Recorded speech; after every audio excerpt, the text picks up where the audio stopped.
everyone, and welcome back to Saturday Book Musings. This is going to be a bit abbreviated this week because I need to be back home in time for a discussion that I am hosting of Volume 1 of Orley Farm. Womp womp. It's been 500 pages, and it just doesn't feel justified to me with the little amount of plot that has actually occurred. But I don't want to just come on here whining every week for 2 months about Orley Farm, so I'm just going to leave it at that. I made it halfway through Orley Farm. Woohoo! I have just come out of the library, and man, I love going there every week, and I love how safe and cozy it feels. And there was, even as I was walking out of the nonfiction section, there was this woman who looked so cozy in a comfy chair, and she was taking a little snooze, and on her chest was open and resting a copy of The Shell Seekers by Rosamund Pilcher. And I just love that a place where a lady can feel safe enough to take a nap with a book. I mean, what more could a bookish person ask for? I want to thank you all for the cheerleaders that you are being for me in my chronic illness journey. I have to tell you that all week, I look forward to sitting down and kind of giving an update, and it really does feel fortifying and like I can do this another week. My pain levels were better this week because here's the ironic thing. There is a supplement that is really, it's supposed to be just magical for SIBO pain. And I tried it for a month. I gave it a full month, everybody. This is the never-ending story with me. It's every time I try something, it's like, well, it's going to be painful at first, but then when you push through, then you'll see the good results. And so everyone, I guaranteed by a month I would be feeling better. Guess when I was feeling better? When I stopped taking the supplement that was supposed to help, and it was just making things worse. So I am really grateful that the pain levels are more tolerable. What was I going to say though? I was sidetracked with something. Oh, this is what I'm convinced. I'm convinced that my SIBO is a symptom. It is the tippity top of the iceberg. And then you have to dig way down and go under those layers to figure it out. And there's just different things that I have been looking into that make me think this is really going to be the case. I had a wild, very surreal experience reading the Ladys Handbook for her mysterious illness this week. I cannot tell you how delighted I am that I picked this up. So here's the crazy turn of events. I, last month, ended up taking a cortisol test where it's you take it 4 times in a day. You do right when you first wake up, then later on in the morning, the afternoon, or the evening, and then bedtime. So you really get an accurate picture. Years ago when I was first sick, I did have an endocrinologist who said, I'd like to test your cortisol because of the kind of like heart racing when I'm standing and fatigue, all that, which eventually got me diagnosed with POTS. And I didn't realize he just took that morning cortisol, and it was normal. Well, lo and behold, I get my results back. And now, 6 years later, my cortisol is way sky high in the morning. But then, here's the interesting bit, is it's really low during the rest of the day. It's too low. So how surreal is this, right? I just have this information. I just find this out. I feel so validated getting these bonkers test results, because so many test results, the doctor hands it back to me and says, great news, your blood work says you feel fine. And this book, I ended up giving it 5 stars. I just feel like I'm really picky with modern literature that is released, and so I expected this to be another modern book that I would DNF. And I could not stop reading once I picked it up. One reason that I couldn't stop reading is Sarah Ramey's writing style is so engaging, and there's just some real poetry to it as well. It's really beautiful. I will say this does have a fair amount of language in it, so if that is going to be off-putting for you, you're not going to want to read it. But this was her real experience. And so I thought this is, these are the real feelings someone had as they're going through this. And who am I to say, that she should have written it a different way. This is her experience, not mine. She has such a complex set of problems with her illness. It's this whole tangled web. When you get down to it, it seems like the thing that kicked it all was cortisol. That kicked it all off was her cortisol. It just was so surreal to be reading this. And I just wanted to give her a big hug by the end of this. All of the healthcare professionals that she saw that told her it was all in her head, that, told her that she just needed to take antidepressants. And I really loved how this one psychiatrist who evaluated her, I loved how they put it. They saw what was happening and they said, this woman is sick in body and she is sad that she is sick in body. And that, I've been told along the way, like, oh, I think you're depressed. I'm sad because I'm sick. I'm not sick because I am sad. So it just felt so validating, so relatable, but also the amount of suffering that she has gone through, the poking and the prodding, all the tests, having things done to her that because of miscommunication, the wrong, different things with surgeries, it's just unconscionable, everything that she has had to go through, and she is so strong coming out of that. So I started following her on social media, and what is really cool timing about this, and I'm glad I checked this out when I did, is that Ann Patchett on the Parnassus Books account, her bookstore, she recommended this book, and she said it came out in 2020, and I think it got overshadowed because of the pandemic. And so now it's just selling like hotcakes, and I'm just so glad, because I do think her opinion is that the modern world that we're living in, with all of the kind of chemicals, and when I say modern, I would say kind of Victorian era on, with all industrialization, all of the chemicals that we're exposed to, the endocrine disruptors, GMOs, what was I going to say? Oh, and now then more modern era, social media, all of that is really taxing on anyone's body. And most people, they do okay, right? They're like, oh, I'm a little stressed out. I'm a little tired. Most people do okay.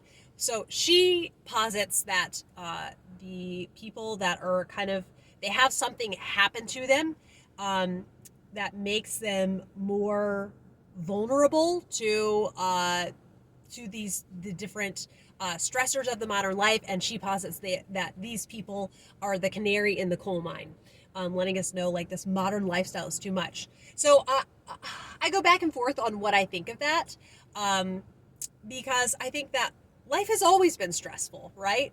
And I think that the modern era, it's the best time ever to have an acute health problem. But I don't think it's necessarily better to be chronically ill in the modern age than previously. I mean, I don't think anybody is going to try electroshock therapy on me, and I'm grateful for that. But I think chronically ill is chronically ill. I don't know. Now, I did see a review of this book that said they were basically just very upset at the amount of money Sarah Ramey was able to pour into her health, to fly here, there, and everywhere. She used the Mayo Clinic. And to me, I'm just like, did you read the book? Did you read how much this woman suffered? And it's not like because her family, through hard work, earned all of this money, so she has the money to do this. It's not that then they took away money from you. That's sometimes the narrative now about wealth. It's very disturbing to me. And I thought, no, this woman has suffered. Yes, okay, she got to see more doctors than you. I don't really feel like she's had a walk in the park. I feel like she was really kind of given the short end of the straw. So now, drew the short straw. the thing that is hard is at the end, she's not really better. She's finally with a doctor who she went to, and she ended up working with a functional medicine doctor. So I just felt like, okay, Kate, breathe. You're on the right track. I am going to see this functional medicine doctor, and I finally have this data about my cortisol over the course of the day. And I just want to read the last 2 pages to you.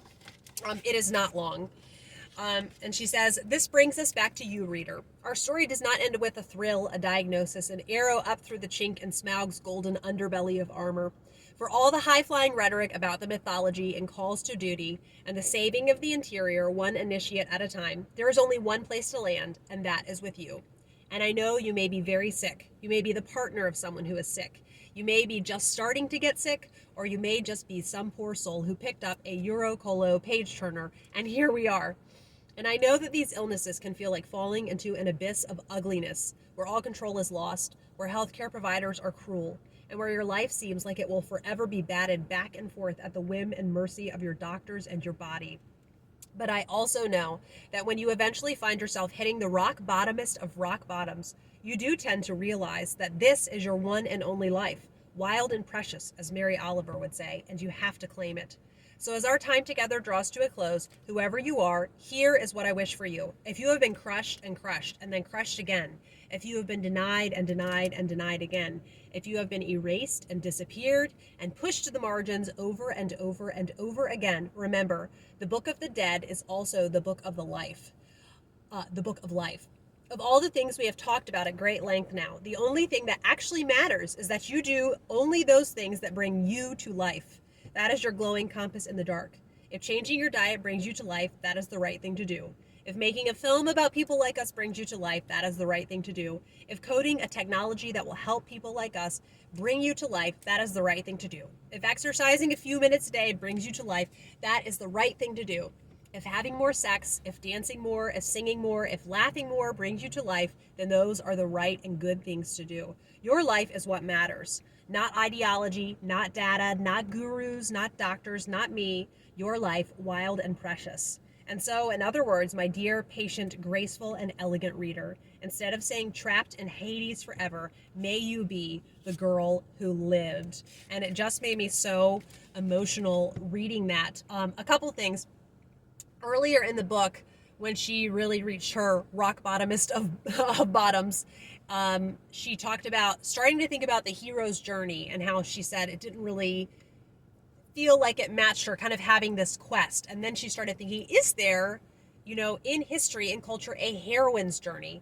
And so she started doing more investigating, and she has come to the conclusion that the heroine's journey is going, dying and coming back to life again. So her main one that she focused on was Persephone.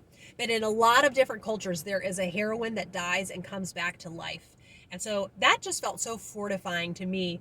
Kind of like Susan Branch in her book Martha's Vineyard, Isle of Dreams, this dying and coming back to life, just reaching rock bottom, and then life being more beautiful than you ever imagined it could be after that. And I know there are some holes in this kind of argument, but it has really inspired me. And so that's what I'm going with, the season that I'm in. And it's made me want to look more into kind of the myth of Persephone. Was there something else that I wanted to talk about from this? Yeah, I just found this such a moving story. So it's one that I honestly wish that I had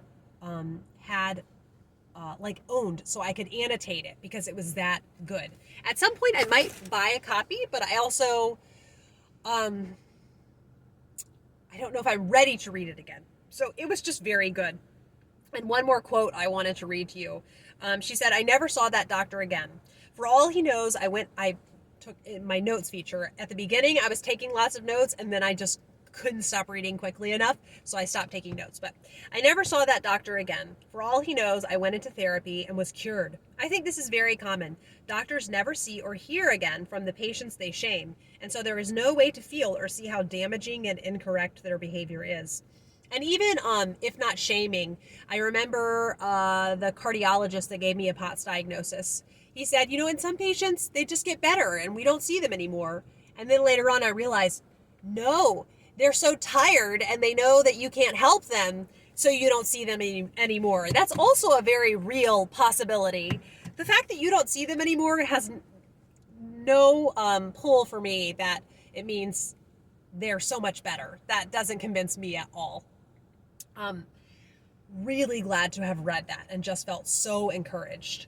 I have to say, I am really sad to only have 6 chapters left of The Young Stepmother by Charlotte Mary Yonge. The pacing in this book is immaculate because there's several of Charlotte Mary Yonge's that I have loved, and then about halfway through, the pacing gets so weird and it just keeps feeling fresh and like we are moving forward, and she's being so intentional with how she's telling us this very special story. I just am loving this so much. And in talking with the ladies in the group, just how this is going to be at the tippity top of Charlotte Mary Yonge favorites, and what a great deep character study it is. So there's not really much I feel like I can comment on specifically about the plot, because a lot and a little has happened. Like when I think about it, well, has a lot happened, but to me it feels like a lot because I'm so invested in these characters.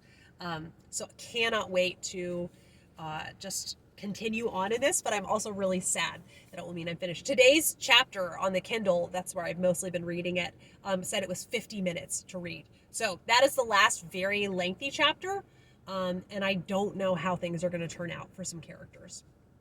I'm genuinely very upset with how something has turned out in the plot, and I just had to keep messaging them, being like, how could this happen? Okay.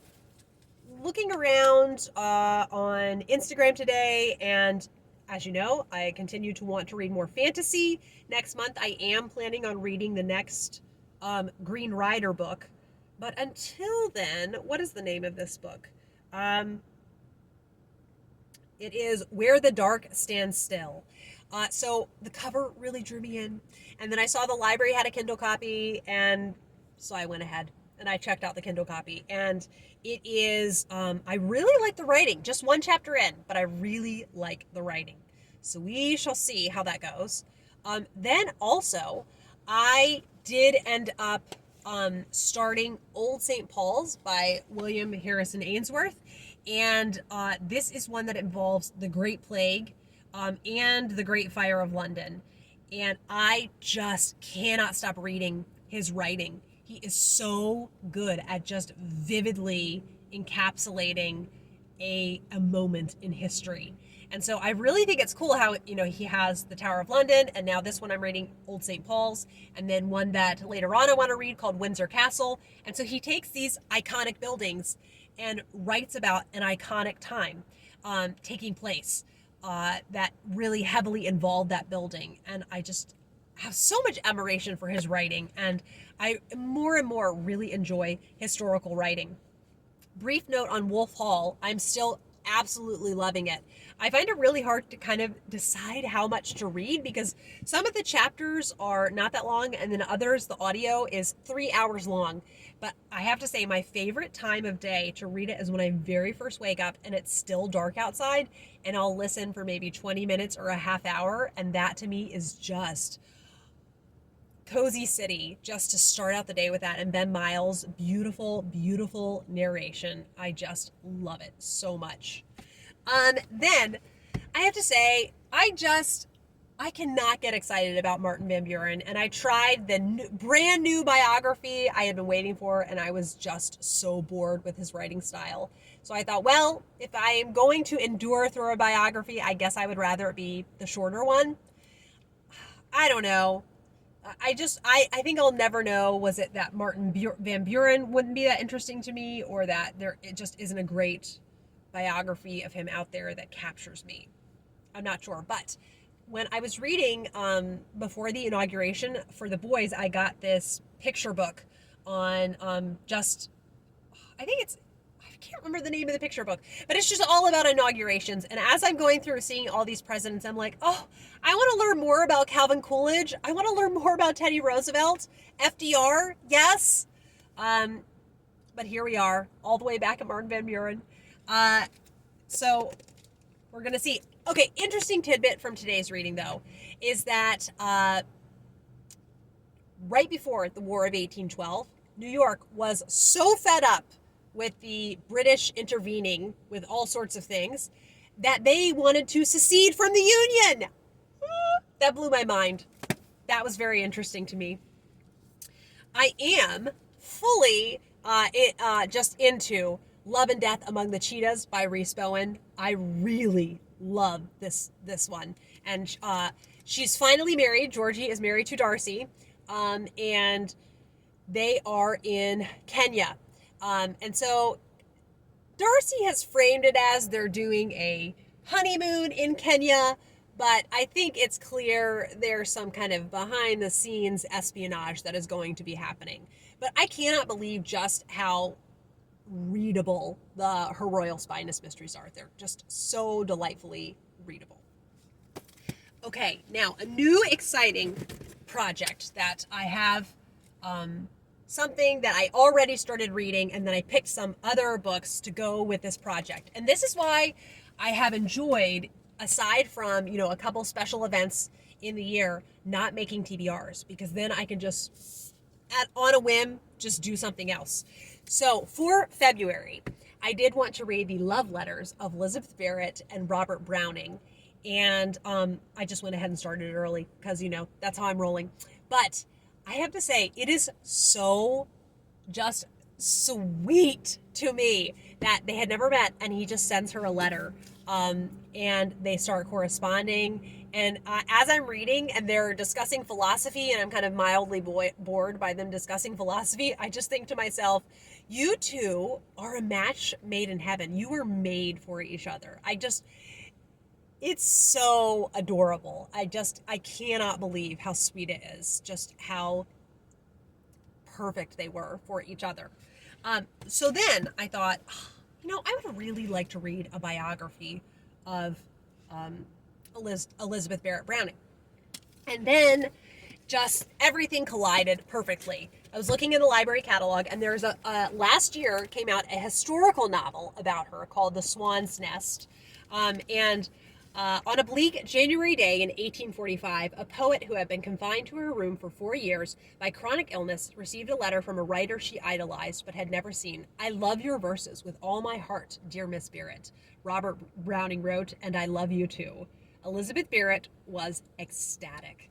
So this is about their love story, and I just think it's the sweetest thing, and also it will feel extra fortifying. She was someone who endured through chronic illness, and here I am reading her books now. She was able to bring some real beauty into the world. So here's this historical novel, and then also paired with, what is it called? Two-Way Mirror, The Life of Elizabeth Barrett Browning by Fiona Sampson. I read a sample of this, and I loved the writing in it. So, my Martin Van Buren biography is not that long, so I might try to force myself to finish that before I start this, or I might be completely chaotic. We're going to see how it goes. Very excited to have this new project to be all excited about and to be full of wonder about, and then just chase it. Now, I do want to do some kind of Valentine's Day reading. And I probably could have waited until next week to get this from the library, but I have a couple other things I'll get next week. So this is Yours from the Tower by Sally Nicholls, and it's 3 girls during the years 1896. Oh, I was thinking it was like Tudor era, but it's 1896. Polly is teaching in an orphanage in northern England. Sophia is looking for a rich husband at the dances and parties of the London season, and Tirzah is stuck acting as an unpaid companion to her forbidding grandmother in a remote part of Scotland. So this is an epistolary novel, and I am really looking forward to it, and hopefully it will be enjoyable. I also have access to the audiobook, which looks great. In thinking more about this heroine's journey, the dying and coming back to life, I wanted to read more about Persephone. So I have no idea kind of what I will think of these because graphic novels tend to be, I don't know, a little bit more something that I usually read. So the first is Lore Olympus by Rachel Smythe. And the color scheme is really cool for these.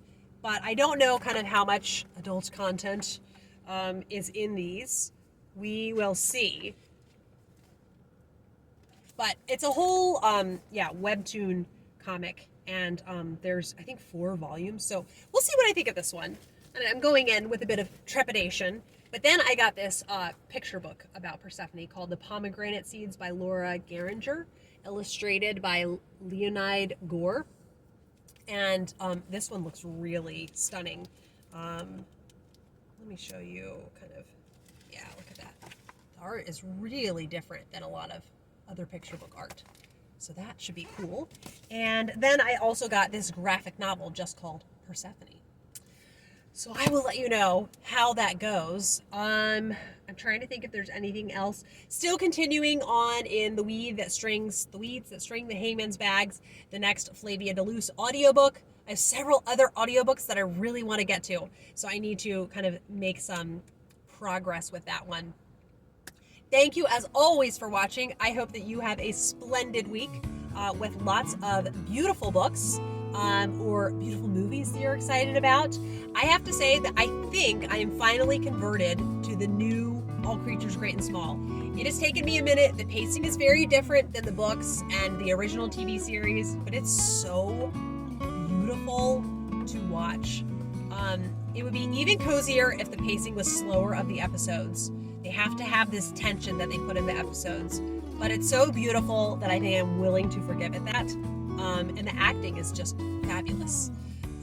So really enjoying that. And it's just so bright and vibrant here in winter. And I'm really enjoying that. I will be back with another video next week, all the more closer to finally getting that appointment. And I hope you